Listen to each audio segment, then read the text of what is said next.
On June 23, 1965, police officers in Houston, Texas arrived at the home of elderly couple Fred and Edwina Rogers after their nephew reported that he hadn't heard from them in days.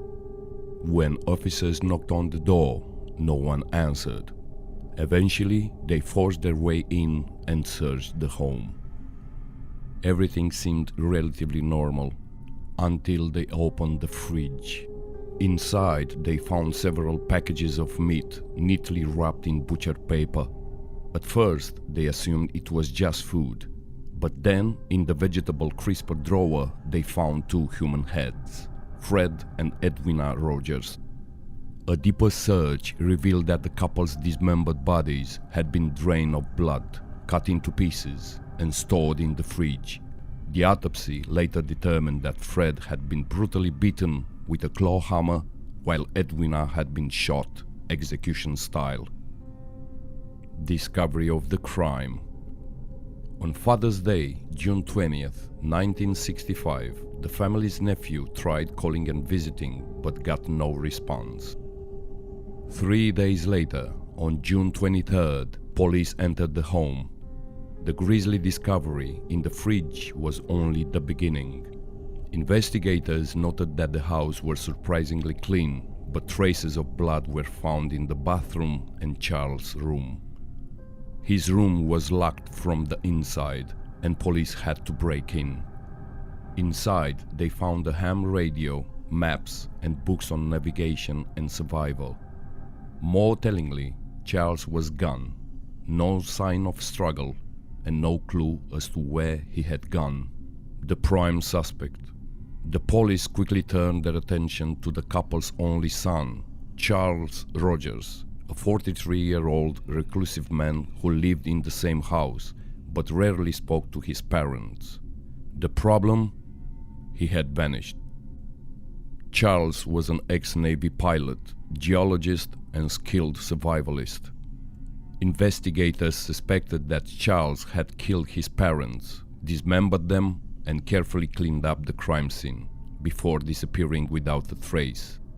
His bedroom was the only place that seemed lived in, and there were bloodstains leading from the bathroom to the kitchen.